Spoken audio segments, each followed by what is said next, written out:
Hola a todos, esto es Tertuliando, yo soy Tulio y muchas veces les he hablado de Brandon Sanderson. Este es un autor que conocí hace unos 3 años más o menos y desde entonces no he parado de leerlo. Es uno de mis autores favoritos, no solamente del mundo de la fantasía, sino en general. Su historia de vida, su talento, lo que ha creado este universo de fantasía que se conoce como el Cosmere, de verdad me ha llegado, de verdad es algo a lo que uno como lector, como escritor que estoy empezando, aspira siempre a llegar a ser uno como sus grandes ídolos. Vean, aquí por ejemplo les muestro, todos estos libros son de Brandon Sanderson y de verdad ha sido un placer inmenso conocerlo. Y les hablo de esto porque tuve la gran oportunidad de conocer a Brandon Sanderson. No frente a frente, obviamente me muero, me da un paro cardíaco y me muero el mismo, pero sí tuve oportunidad de entrevistarlo de manera virtual. Fue una entrevista que fue lograda gracias a Penguin Random House, mi editorial, y gracias a mi amiga Estefanía Steph Trujillo, quien logró hacer la conexión y logró tenerme, organizar con los managers, con la gente de la empresa de Brandon, un tiempito para que pudiéramos hablar con Brandon Sanderson. De verdad fue algo, una experiencia que es de verdad de las experiencias más bonitas que he tenido en mi vida.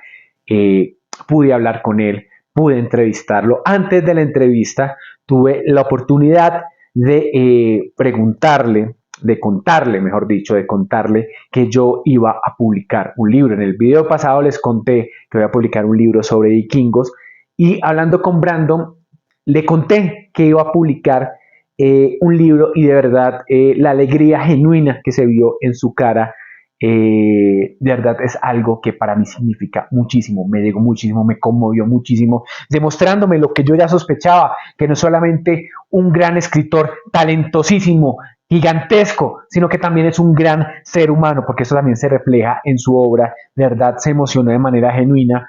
Imagínense ustedes, es como si juegan fútbol y van y conocen a Messi o conocen a Cristiano Ronaldo, o si son, qué sé yo, cantantes y tienen la oportunidad de conocer a Freddie Mercury o, bueno, no sé, algo así, o si son escritores latinoamericanos y conocen a un premio Nobel. Ese es las equivalencias que puedo dar, así se compara, así tuve la oportunidad de contarle a Brandon y de decirle también lo mucho que lo admiro, la verdad, ha cambiado mi vida conocerlo, conocer su obra, me ha inspirado a escribir, a seguir adelante como él siguió muchas veces. Entonces, tuve la oportunidad de decirle estas cosas y luego, obviamente, ya viene la entrevista, ¿no? Ya viene la entrevista.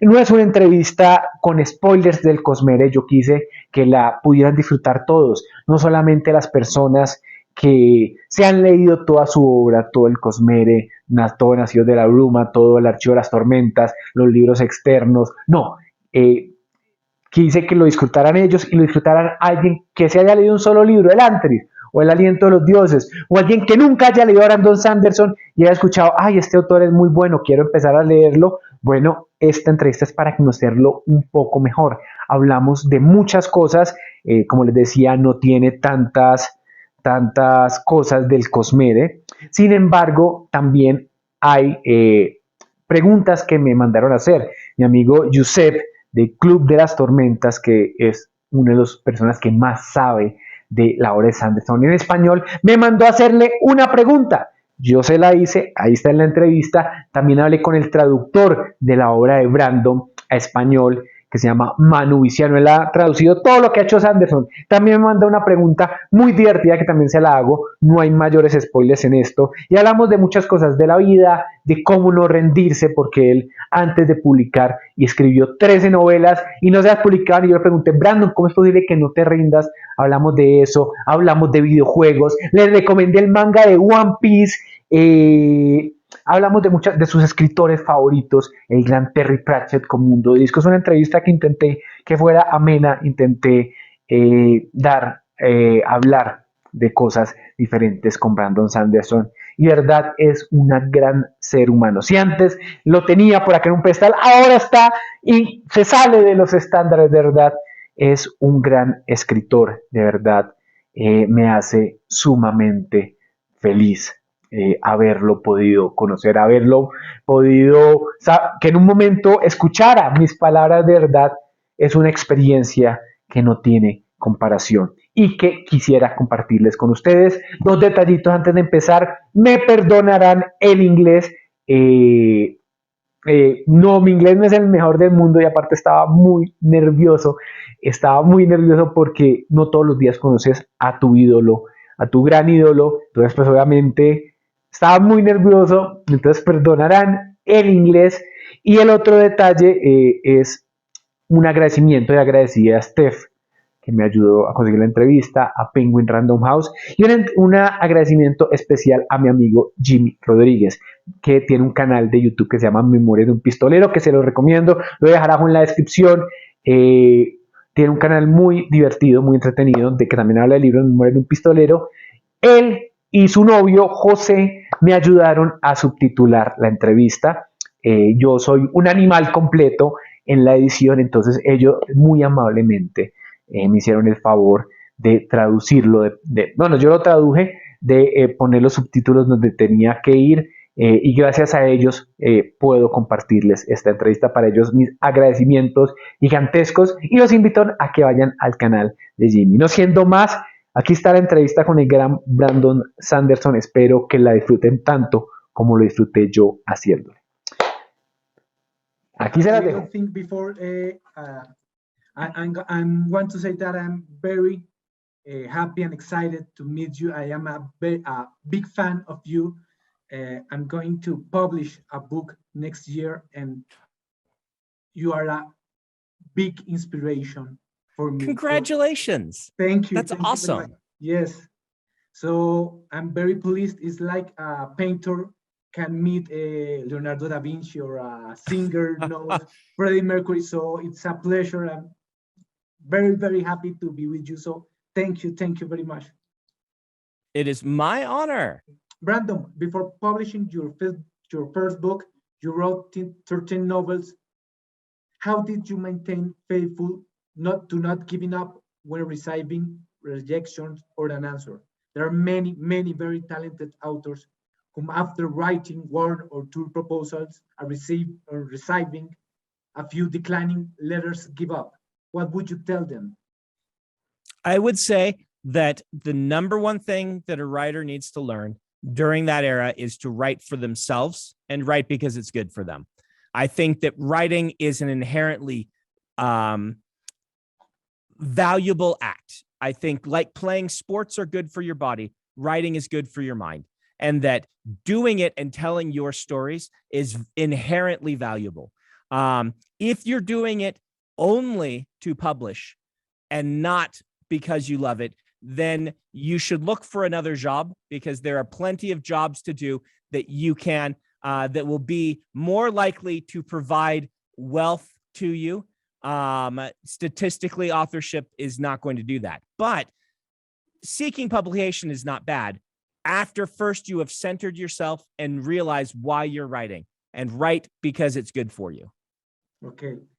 You teach at the Brigham Young University. You maintain fluid communication. Sorry, I'm nervous. You maintain fluid communication with your followers through the channel. You record podcast with Dan. You fulfill your obligation as a father and a husband. You publish not only the scheduled works, but you also surprise with unexpected books. How do you do it? How do you manage the time to achieve everything? I blame my mother. My mother is an accountant, and she trained me well as a young man to schedule my time well and to budget my time well. And so good time management, loving what I do, and having a great mother together have created what you have here in me. Okay. You have said that your favorite writer is the great Terry Pratchett. Putting you in a fanboy mode, if you had the wonderful opportunity to have him in front of you, what would you ask him? I would ask him how his day is going. I would ask him what he enjoys eating for dinner. I would ask him all of the things about his life to get him talking, because I think anytime I got to hear Sir Terry Pratchett talk, it was a delight. And I probably wouldn't go into business stuff with him. I would just listen to him talk about his life. Has your work, whether in the construction of the world or any character, has been influenced by a video game? You're a gamer, by a comic or manga? Have you read manga? I have read some. So one of the secret projects is loosely inspired by a manga called Hikiro no Go, which a friend of mine, I'm not a manga expert, but a good friend of mine is very into it and worked in the manga field. And this is one of the comics he worked on. So I read it kind of to support him, and I really liked it. It's about a kid who finds a possessed Go board, Go being the game. And so I have been inspired by that. I have been inspired by video games. My video game inspirations are much more vague because I grew up as a gamer. And so a lot of gaming ideas and mentality are just intrinsic to me. And it's hard to separate any one inspiration. Though I can tell you one after Stormlight 5 is done, because there's a spoiler that was from Stormlight 5 that was inspired by a video game some 30 years ago that I've been planning since then. And I'll be able to tell you once it's out. I recommend you one manga that is called One Piece. It has a lot. It reminds me. I'm familiar with One Piece. It has some excellent world building. And yeah, it's a very Brandon-y. That and Full Metal Alchemist are the ones that people point out that are the most Brandon-y. I've explored them both. They are both so huge that's like, particularly One Piece. It's like, where do I, how do I have time to read One Piece? There's like 3,000 volumes of One Piece. I'm exaggerating, but there's like 3,000 issues, aren't there? 1,000. Something like 1,000 chapters. And 1,000 chapters, but goes on. Yeah, but someday I probably will get into One Piece because what I've read, I have liked. I have a question of the person in Spain who translates you. Yes. His name is Manu Viciano. Yes. He says he says this. First of all, I think I speak on behalf of all your translators. A huge thank you to you and your team for treating us so well, for answering our occasional question, and for providing us with so much work. That said, did you think that by suddenly announcing your 4 quarterly published secret projects, you might be causing a little wave of mini strokes in the collective of translators? Yeah, I was aware of that.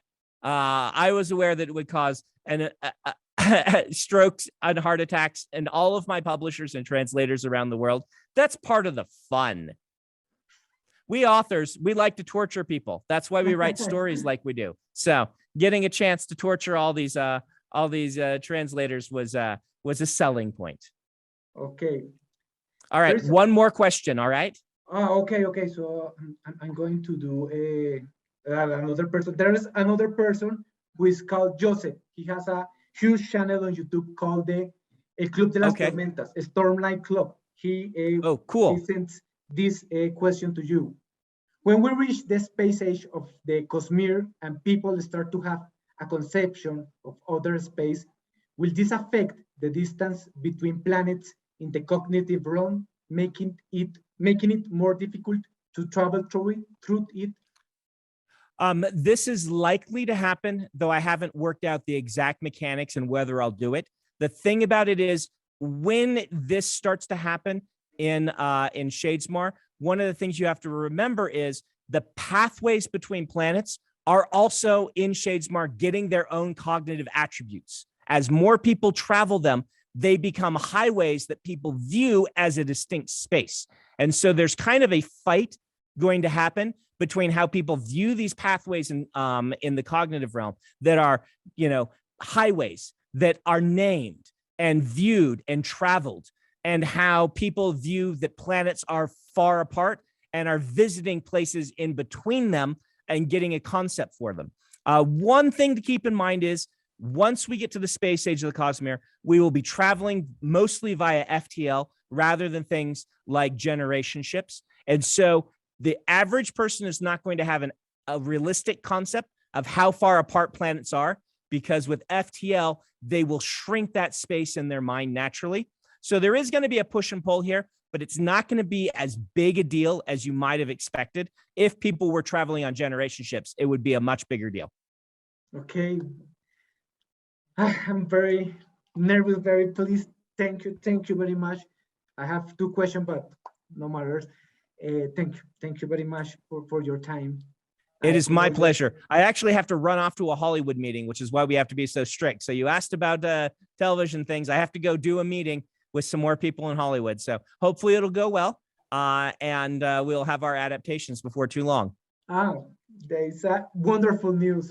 So thank you very much, and have a nice day. And thank you very much. My pleasure. Brandon, congratulations. I hope everything goes well, and thank you so very much always for your time and for your team's help. Thank you. My pleasure. Take care. Big hugs. Hope everything goes well with your reunion. Bye-bye.